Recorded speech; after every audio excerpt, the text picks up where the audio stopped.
And welcome to the International Mentoring Community, all things a mentoring lounge, brought to you by the International Mentoring Community and hosted by myself and Doug Lawrence. We'll explain a little bit more about who we are, but I wanted to give you a sense of what we're covering on today's broadcast.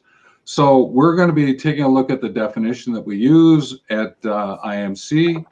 And then we're going to take a look at the notion of mentoring and how the mentor is supporting the mentee. And we have a couple of ideas we want to share with you today, but also to highlight 4 action outcome statements that you can use to be able to support the mentee if you are the mentor, or if you are a mentee listening in today, these may be ones you want to ask of your mentor that you're interacting with. And again, we put a whole list of action outcome statements below. These are ways that you can use the following phrase, I can, and then take the statement, and the answer is going to be yes or no. There's no wavy yes here. There's either yes or no. And that gives you some hints into how to deepen and enrich your practice as a mentor, or from the mentee's point of view, hey, dear mentor, I'd love to see you use some of these tools and techniques to support me. And you can bring it up in conversation. So that's sort of a sense of where we're going, but I think it would be helpful if you don't know who we are. Doug, if you want to just share a little bit about who you are and your relationship to IMC, then I'll do the same. So I'm Doug Lawrence, and I have my own company called Talentsea, which is focused on all things mentoring. I am the co-founder of the International Mentoring Community, and I am the director of practice and outreach. And I'm Dr. Stephen Hobbs, the other co-founder of IMC. I have my own company, Wealth Movement, WELLTH, about well-being and well-living, and the notion of the movement that's required to have that happen. And in there, I support through mentoring, not as deep as what Doug does. Doug has a deep practice. Mine is a little bit more cursory at the moment because I'm in the background. I'm the director of education and certification. So education to fill in the gaps between your no's and yeses, and the certification to get your certificate of practice or certificate of concepts, depending on which way you want to go at the time. And there's a lot more information about the certification process at internationalmentoringcommunity.com, which is the homepage. You can read there and then follow the links accordingly. So I think that sort of gives a bit of a sense of who we are. Doug, you think so? I think so. Yeah, I think it's probably time to go over the mentoring definition that we use at IMC. Doug will then unpack it a little bit and link it to the story of mentee and mentor. Over to you, Doug. All right, so the definition that we use at IMC is that mentoring is a two-way trusted relationship where the mentor and mentee learn and grow together through personal and professional development. Now, when we break that down, some key words jump out for me, and that is the two-way trusted relationship. So without that in place, it's very difficult to have a successful mentoring relationship. And it's also a couple more words that jump out for me is where the mentor and the mentee learn and grow together. So it's not an individual path of learning, it's a continuous learning process, but it's done collaboratively or done together. And it's done from a personal and a professional aspect. And the reason that we come at it from that particular angle is that a lot of times if the personal side of somebody's life is not quite in order, it becomes an obstacle or a barrier to the mentoring process. And that could be from the mentor's perspective too, right? Correct. Didn't you just do a podcast or something about that today? Well, the one this morning was very much focused on grief and mental health and mentoring, because part of it was the aspect of can you, as a mentor who is experiencing the loss of a loved one and is going through the grieving process, can you actually mentor somebody else? Yeah. And I think it's important for us to remind those who are listening in as sometimes, hey, this is as much about you, dear mentor, as it is about helping the mentee in a sense, right? Even though today is about supporting a mentee by the mentor. So what we're doing is we're saying, dear mentors, pay attention. These are things that might assist you as a mentee. But as I shared at the very beginning, dear mentee, these are the things you may ask of your mentor. And you know that you are in this two-way arrangement that has a relationship that's in there. And I think that that's what's important, is to understand that this mentoring relationship is within this mentoring arrangement. And a couple of words that I would use here is accountability and responsibility. So from a mentor's point of view, you're accountable for the mentoring arrangement and supporting the mentoring relationship, but it isn't that you're going to be accountable for the mentee's feelings about it. You're going to support it, but you can't be accountable for the mentee's feelings or participation. You can do what you can to support it.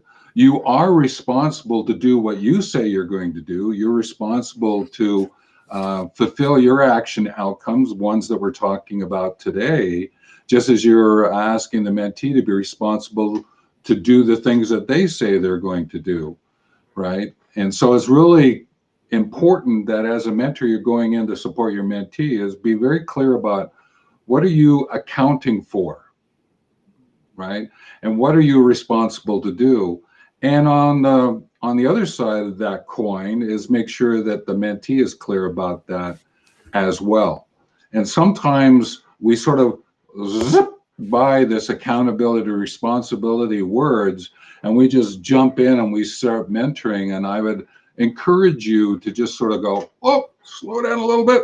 Let's take a look at this accountability, responsibility in the notion of supporting your mentee. As Doug mentioned, with time, it gets to a point where you're sort of mentor and mentee in many ways can be accountable and responsible, and they're sharing this. And that is a really beautiful place to get to, right, Doug? Beautiful place to get to when you find that it's this two-way trusted connection and arrangement kind of idea. Anything you want to add to that part? Not to that part, no. Okay. So one of the things that I've observed over time in mine, and Doug and I have chatted about this, is another element to remember is the following, is that often mentors will move from the arrangement to the relationship. But also you can move from the relationship to the arrangement, or this is the one that I like to do as much as I can, is weaving back and forth between arrangement and relationship. So what I'm getting at here is the mentor is setting up the how of the arrangement to meet who is the person I'm interacting with, the connection, the relationship I'm going to have with them. And that's sometimes just simply by default because that's what we've sort of learned to do.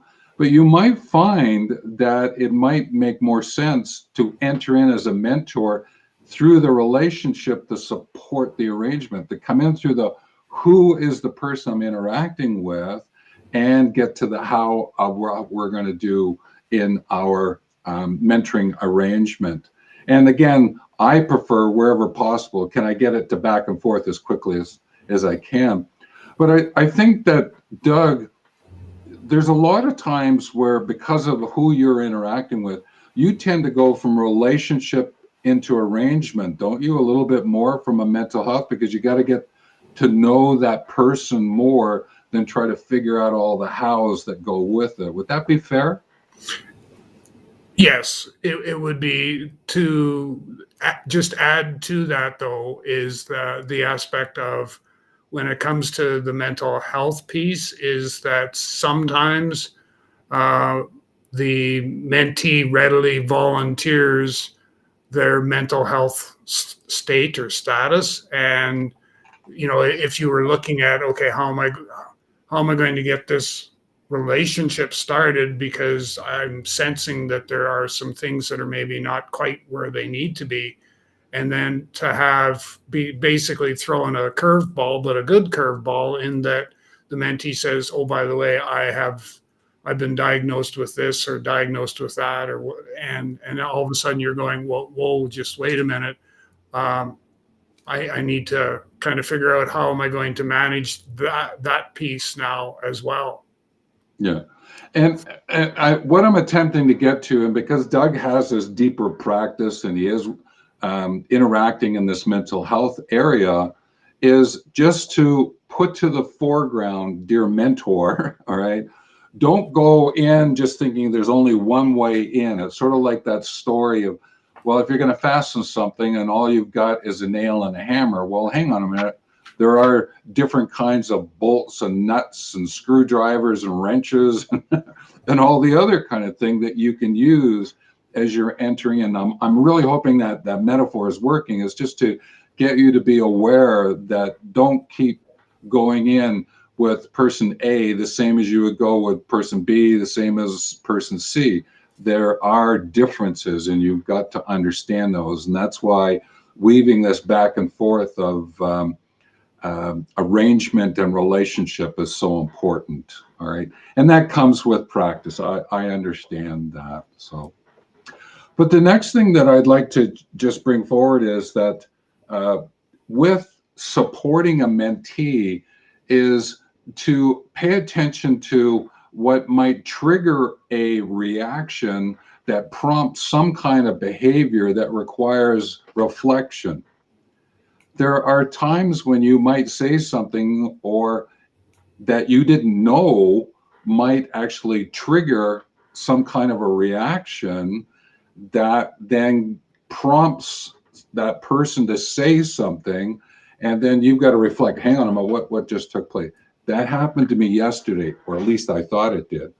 I was in conversation with a group of people and someone made a declaration, and I shared a question back, and I actually ended up with, I felt that the wall went up, and I had to clarify later, did I offend or anything like that? No, I didn't. But what I did was I found, and that person found, a place where how I asked the question triggered this prompt of a behavior that then I had to do this quick reflection about, do I continue? Do I back off a little bit? Do I come at this from a different direction?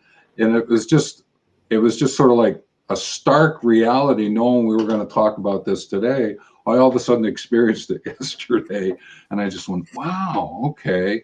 And that just got me thinking, and then that's where it got me into what I want to share with you, is what's called the STARS approach. But is there anything you want to add to that, Doug, in terms of from your perspective?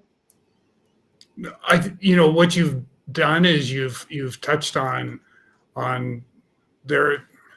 It's not cut and dried is probably the best way to describe it. And the deeper you get into the mentoring process and the practice of mentoring, you begin to realize that if you open one door, there may be three more behind it that need to be opened, and understanding how to do that so that you don't offend or push away the person you're working with. That's the gift that you need to be able to use to your advantage when you're dealing with mentoring somebody. Right. And I think that's where I think the STARS approach might be of assistance here. And I'm going to use might be, can, all right. I'm not going to use the word should. That's not in our vocabulary from an IMC point of view. But here's a way in which to approach it. So it's STARS, S-T-A-R-S, okay, so it forms an acronym. And I'm just going to go through each one. If there's anything you want to add, I'll do that little pause, Doug, all right, as we usually do. And if there's something you want to add, if not, I'll just go on to the next one.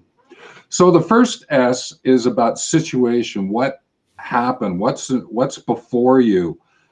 What's evident from the mentee? Now, that could be like a sign or symptom, right? The sign might be you might see a pullback. A symptom might be there might be a bit of a huh, or some vocalization or sort of a sense of I don't agree with that or whatever it might be. There's some sign or symptom that sort of pops up in that situation. The one I used yesterday, as I could watch her on the screen just pull back, like it was just a really stark pullback, right? And I went, oh, okay, here's a situation and what happened, and attempt to figure out what's taking place. So it's looking at the situation that's presenting itself.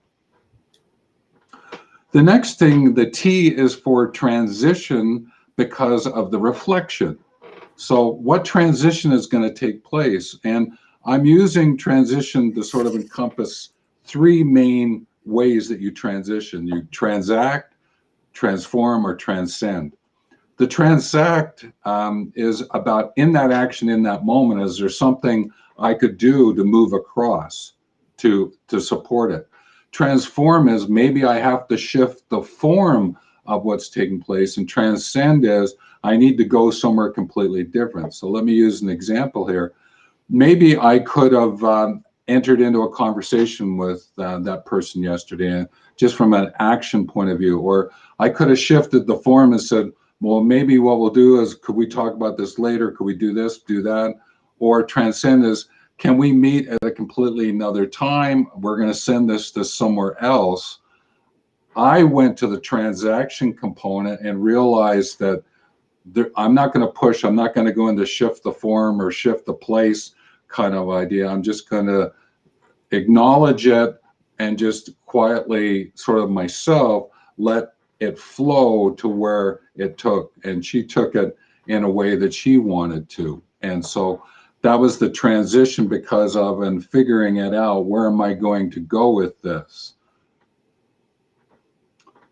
The A is for action that you're going to take. And I would encourage you to think about what would be the alternatives of the action, not necessarily jump in and respond with the first way of doing it. All right, there's going to be some alternatives, and consider the alternative of no action. And sometimes we forget that, because sometimes we might go, well, I'll attempt to do this and push forward. That's why with the transaction that I actually took, the action that I took actually worked out the best than me trying to get into one of the other alternatives, right? And I just let it happen, let it unfold the way it naturally needed to, so that she had the dignity and everything to respond the way that she wanted to respond, so that I could learn from that interaction, which was a great gift that she gave to me. The R is for result, and the result could be a number of other R-related words.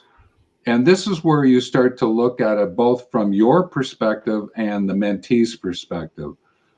Is the result of the action I've taken based on the transition I see happening for the situation, am I going to improve focus and strengthen my resilience? Am I going to improve focus, my reliability, the reciprocity, relevance, the resourcefulness, or resourcefulness, as some people will use? Am I going to re-script this, re-engage, reframe, reimagine, all these other kind of R-related words? What's the result that's going to move me forward and the mentee? And the mentee's movement forward may be slightly different than mine, and vice versa. So there is this result that starts to come about because of the action that you are actually taking. The last S is for safety, the value of safety. And I put it here because you could just say, okay, the STAR approach. But the adding of the S from a safety point of view is there to encourage the remembrance, is that are you manage the safe system and leading safer practices? Because remember, the mentee is watching you. They're experiencing you as the mentor. How are you doing it? right? And this is what you want to be able to share, and the value of safety. And then you can speak about it with the mentee afterwards and use the STAR approach. But the STARS approach could be there for you, right, as you're thinking through it, as you're moving through it. And that's why that example I was giving from yesterday prompted me to think through this morning. Went, oh, the STARS approach. I used an element of the STARS approach, all right. I wasn't maybe as fully engaged from a STARS point because I didn't necessarily go completely into the R, but I did that this morning once I realized it. And I realized what was happening was really about determining the relevance of when I might ask a question and when I may not ask a question. And so it just reminded me of the relevance of asking questions. That's what popped out for me. So that's the STARS approach. Sound good, Doug, in terms of? Yeah. Okay. So I think what we'll do is unpack 4 of the action outcome statements that appear next. These are action outcome statements. They start with a verb and move into the outcome that would be supported by taking the action. Now, the ones that are listed here, they're in the show more notes. We're not going to go through each one of them. We're only going to do 4. Is that they are coming from the use of the action verbs manage, discuss, support, and demonstrate. And manage the system, so there is a process that has to happen. So sort of you're moving through some steps. The discuss is the ability to be able to look at this outcome that's there and be able to discuss it with someone else. To support is to actually engage in support, which would be bringing in the elements of empathy that would go with that. And demonstrate is that you're going to actually show certain skills, all right, or attitude connected to those skills. That's what we're talking about there. So what we're going to take a look is the 4, and Doug and I are each going to take 2. And so, Doug, you got the first one up, which is manage correct responses relevant to the mentee's questions. What do you want to share with us about that one? So with managing the correct responses relevant to the mentee's questions, it's all about when I'm having a conversation with my mentee and they're asking me questions, I want to make sure that I'm guiding, not telling, more than anything else. So that, because what I want to be able to do is I want them to be able to, using the analogy of thinking on their own 2 feet, more or less, is I want them to be able to work their way through with some guidance from me, some guidance on the actual their actual thought process going through that. And what that does is that it definitely helps in fine tuning or even building their critical thinking skills if there were none in place beforehand. So that's basically how I take a look at the aspect of managing correct responses. And I think in there also, and we've talked about this many times, because people have asked us, well, if I don't know the response, do I make one up? What do we do? And that's why the word correct is there, because the correct response might be, why don't we go over the next week and see if we can find a response to that question, bring it back, and we'll have a dialogue about it. Yeah. Or, hey, listen, let's pull out our phone. Let's see if there's some prompts here, right, that might help us out from a correct response point of view. But I think you would agree, don't start making something up.